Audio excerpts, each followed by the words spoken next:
अस्सलाम वालेकुम students. Chemistry का चैप्टर नंबर 11 स्टार्ट किया हुआ है और चैप्टर नंबर 11 के अंदर हम स्टडी कर रहे थे अल्कोहल्स को। अल्कोहल लास्ट टाइम हमने अल्कोहल का नोमेनक्लेचर स्टडी किया था। आज हमने पढ़ना होगा प्रिपरेशन ऑफ अल्कोहल। अल्कोहल की प्रिपरेशन कैसे होती है।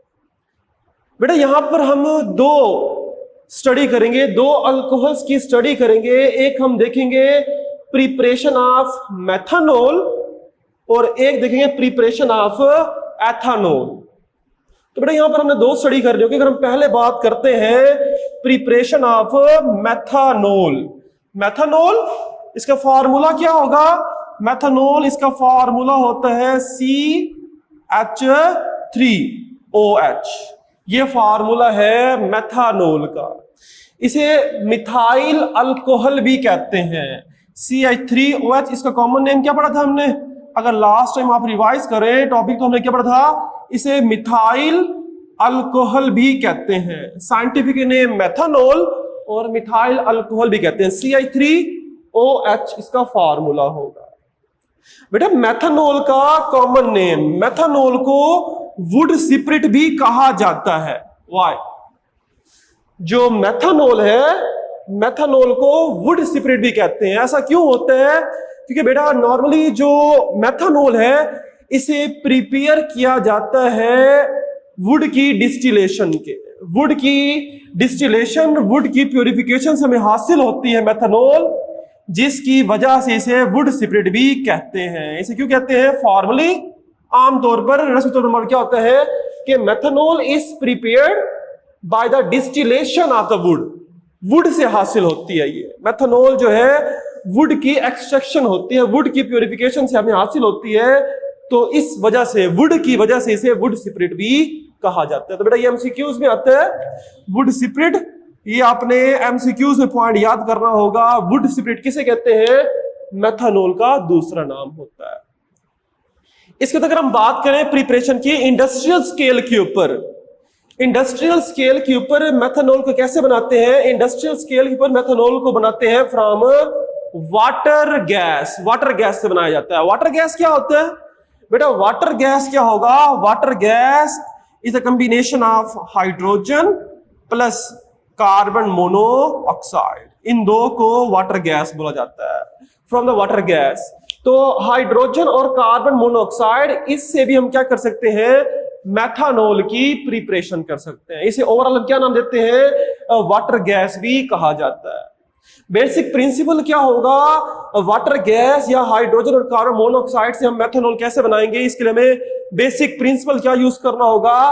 उसके लिए हमारा ये होगा कि मिथाइल अल्कोहल यानी कि methanol is obtain by passing water gas over heated zinc oxide and chromium oxide. ये बेटा इसका बेसिक प्रिंसिपल है कि हमारे पास के मेथनॉल कैसे हासिल होगी? जब हम वाटर गैस को पास करेंगे। किस में से पास करेंगे? From the catalyst. और कौन से कैटलिस्ट होंगे? हीटेड कैटलिस्ट होंगे। ऐसे कैटलिस्ट जिन्हें हमने हीट किया हुआ होगा। वो कैटलिस्ट कौन से होंगे? Zinc oxide and chromium oxide catalyst. और इन कैटलिस्ट को हीट कितना करना होगा? एटलीस्ट 450 to 500 डिग्री सेंटीग्रेड से हीट किया जाएगा। और प्रेशर भी हाई होगा। प्रेशर कितना होगा? 200 atm प्रेशर होगा। तो बेटा ये हमारे पास जो तीन लाइंस लिखी है, इन तीन लाइंस के अंदर हमारे पास इस टॉपिक का सारा पोर्शन आ जाता है। देखो किस तरह कि हमने क्या करना होगा। सबसे पहले हमारे पास वाटर गैस होगी, हाइड्रोजन और कार्बन मोनोऑक्साइड है। किस से पास करनी है? कैटलिस्ट से। कौन से कैटलिस्ट होंगे? जिंक ऑक्साइड और क्रोमियम ऑक्साइड होंगे। ये हीटेड होंगे, वार्म होंगे। इन्हें कितना हीट किया हुआ होगा? At least 500 degree centigrade. और प्रेशर भी ज्यादा होगा। कितना हमने प्रेशर रखना होगा इस रिएक्शन के अंदर? 200 atm प्रेशर होगा। ये बेटा ये बेसिक प्रिंसिपल है, आपको ये याद करना पड़ेगा। तो जैसे ही अब इसी चीज को हम रिएक्शंस के अंदर लिखें तो रिएक्शन हम क्या कह रहे हैं? हम ये कह रहे हैं कि जब वाटर गैस मतलब जब कार्बन मोनोऑक्साइड और हाइड्रोजन का रिएक्शन करते हैं जिंक ऑक्साइड और क्रोमियम ऑक्साइड के साथ at the temperature of 450 to 500 degree centigrade and the pressure is 200 atm pressure, we obtain methanol, तो हमें मेथानोल हासिल हो जाता है। बेटा ये शॉर्ट क्वेश्चन में भी आता है, तो आपको यहीं तक लिखना होता है। अब इसी को अगर हम एक्सप्लेन करें इसके स्ट्रक्चर के जरिए, बेटा अगर हम इसे ग्राफिकली एक्सप्लेन करें, इसके हम स्ट्रक्चर को एक्सप्लेन करें, हमारे पास रिएक्शन किस तरह होता है, कौन कौन से स्टेप्स इन्वॉल्व होंगे, तो आपको ये स्ट्रक्चर समझना पड़ेगा। सबसे पहले अगर हम इसकी डायग्राम में देखें तो बेटा सबसे पहले क्या होता है, मेथनॉल कैसे बनता है। मेथनॉल बनाने के लिए सबसे पहले वाटर गैस लेते हैं। क्या लेते हैं, सबसे पहले हमें लेना पड़ेगा वाटर गैस। वाटर गैस लेके, वाटर गैस क्या होगा, कार्बन मोनोऑक्साइड और होगा हाइड्रोजन। सबसे पहले इसे प्योरीफाई करते हैं। इसी डायग्राम को हम एक्सप्लेन करते हैं, तो आपकी बुक में एक्सप्लेनेशन भी यही लिखी हुई है। सबसे पहले क्या करेंगे, हम वाटर गैस को लेंगे और इसे प्योरीफाई करेंगे।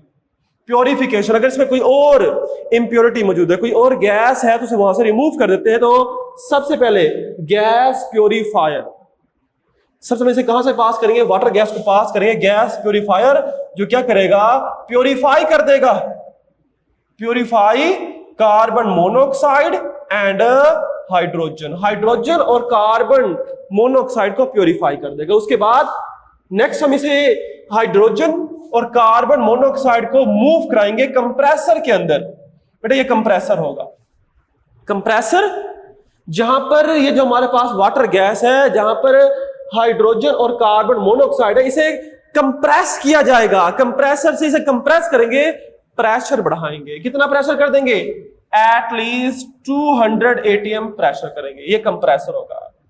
कंप्रेसर के बाद नेक्स्ट हम इसे लेके जाएंगे रिएक्शन चैम्बर के अंदर। ये पार्ट कौन सा होगा, इसका नाम होगा रिएक्शन चैम्बर। बेटा ये रिएक्शन चैम्बर है, ये रिएक्शन चैम्बर है। यहां से जो हमारे पास वाटर गैस है, जिसे हमने कंप्रेस कर ली है 200 atm के साथ, तो इस गैस को हम रिएक्शन चैम्बर में इंटर करते हैं थ्रू कॉइल्ड पाइप। इन पाइप्स के जरिए हम इस रिएक्शन चैम्बर के अंदर इस हमारे पास वाटर गैस को इंटर करेंगे।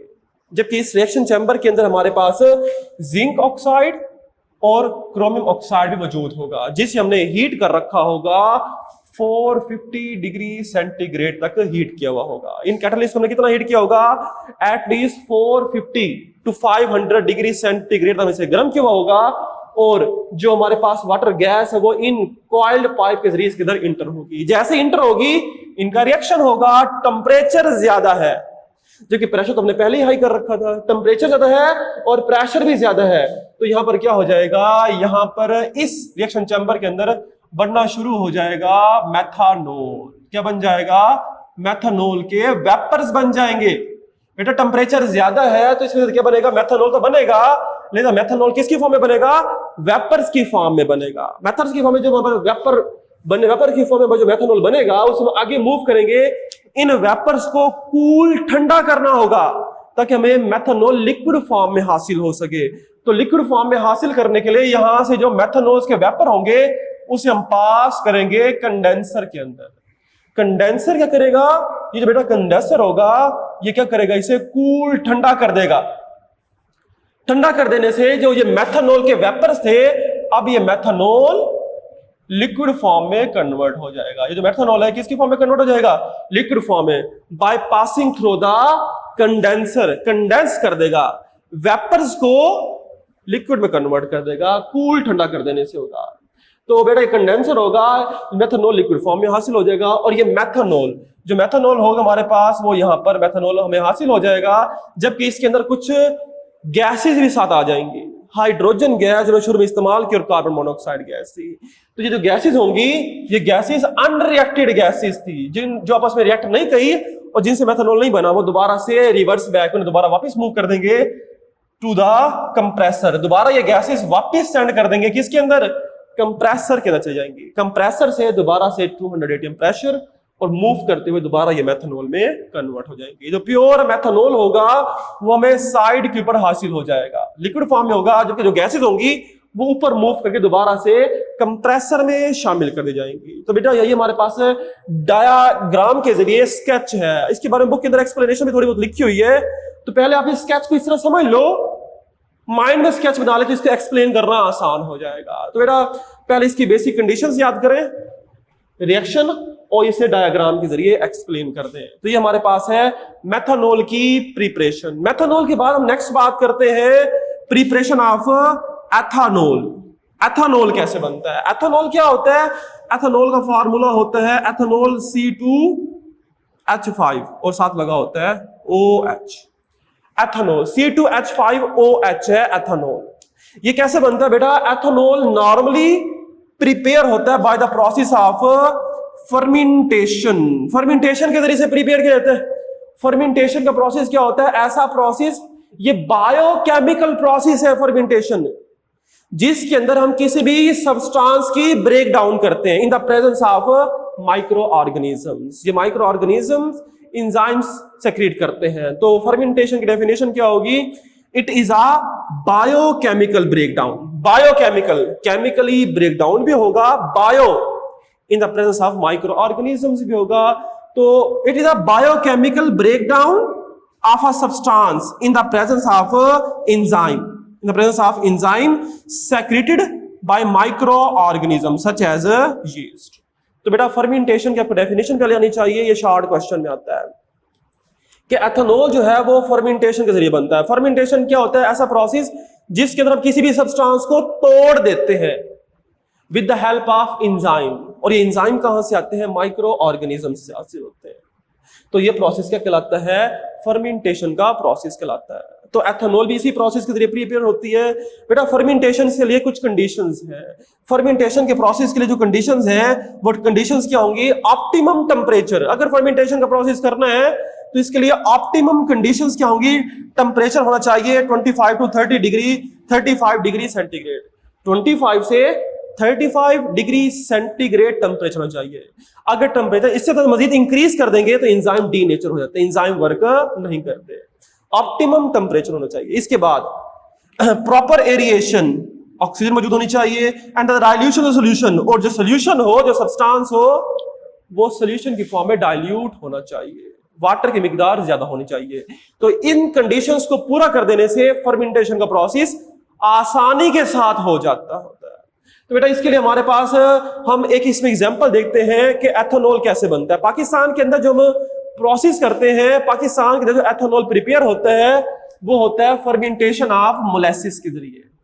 फर्मेंटेशन ऑफ मोलेसिस या फर्मेंटेशन ऑफ स्टार्च होता है।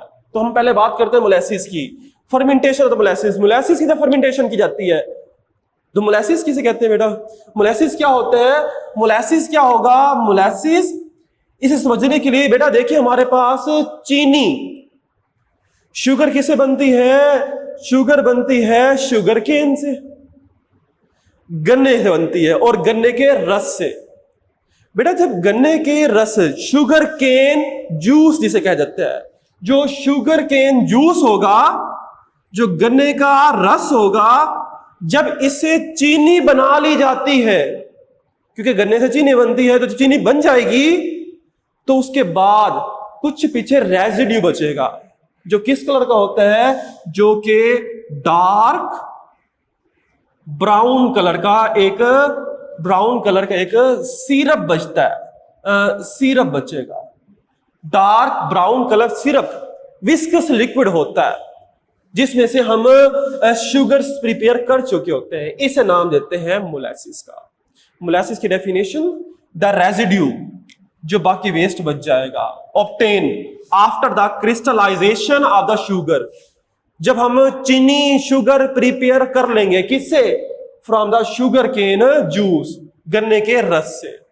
गन्ने के जूस से जो हमारे पास चीनी बन जाती है, तो जो बाकी बचता है, जो क्या होता है? डार्क ब्राउन सिरप होता है, लिक्विड फॉर्म में, तो उसे कहते हैं मोलेसिस कहा जाता है। इस जो बाकी रेजिड्यू बचते हैं, इससे एथेनॉल भी बन सकता है बेटा। एथेनॉल कैसे बनेगा? अब देखो ये मोलेसिस होगा, मोलेसिस का फार्मूला भी यही होगा, ये हमारे पास है मोलेसिस। मोलेसिस फार्मूला C12H22O11 है, शुगर वाला ही फार्मूला होगा इसका। ये शुगर केन से ही तो हासिल हो रहा है बेटा। सबसे पहले क्या होगा? इसका रिएक्शन किया जाएगा हमारे पास एंजाइम के साथ। अब जो हमारे पास मोलेसिस लेंगे, मोलेसिस कंडीशन लिखी हुई थी, सॉल्यूशन डाइल्यूट होना चाहिए, तो इसके अंदर क्या शामिल कर देंगे? इसके अंदर वाटर शामिल किया जाता है। जब भी मोलेसिस के अंदर वाटर शामिल करते हैं और इसका रिएक्शन करते हैं एंजाइम के साथ, बेटा हम फर्मेंटेशन का प्रोसेस करना चाह रहे हैं, तो एंजाइम होगा, तो एंजाइम कौन सा यूज करते हैं, यहां पर एंजाइम इस्तेमाल करते हैं इन्वर्टेज। इन्वर्टेज जो सेक्रेट करता है, जो खारिज करता है माइक्रो ऑर्गेनिज्म यीस्ट से हासिल होता है। ये इन्वर्टेज क्या करेगा, इस मोलेसिस के मॉलिक्यूल को तोड़ देता है बेटा। ये टूट जाएगा, ये एक्चुअली डाइसैकेराइड होता है, डाइसैकेराइड होता है। ये डाइसैकेराइड होता है, जब ये मोलेसिस टूट जाएगा तो इसके टूटने से दो मोनोसैकेराइड्स बनेंगे। वो दो मोनोसैकेराइड्स कौन से बनेंगे, एक बनेगा ग्लूकोज और एक बनेगा फ्रक्टोज, C6H12O6। ग्लूकोज का फार्मूला भी यही होता है, फ्रक्टोज का फार्मूला भी यही होता है। फंक्शनल ग्रुप डिफरेंट होते हैं, वो हमने पहले पढ़ चुके हुए हैं। तो बेटा आप ये मैट्रिक में पढ़ चुके हो, तो हमारे पास क्या होगा, डाइसैकेराइड्स है, टूटने के बाद दो मोनोसैकेराइड बनेंगे, एक ग्लूकोज और एक फ्रक्टोज। इसकी ब्रेकडाउन कौन करता है, इन्वर्टेज एंजाइम होगा, सेक्रेटेड बाय यीस्ट, जो माइक्रो ऑर्गेनिज्म यीस्ट से हासिल होता है। ये बेटा हमारे जो बनेंगे ग्लूकोज और फ्रक्टोज बन गए, इसका मजीद रिएक्शन होगा एक और एंजाइम से, और वो है जाइमेज। It also secreted bye yeast, ये भी यीस्ट से ही हमें हासिल होता है, जो क्या कर देता है, इन ग्लूकोज और फ्रक्टोज को यानी मोनोसैकेराइड्स को कन्वर्ट कर देता है इनटू एथानॉल के अंदर कन्वर्ट करता है। साथ में कार्बन डाइऑक्साइड गैस प्रोड्यूस होती है, एफरवेसेंस होती है, साथ में बबल्स बन रहे होते हैं।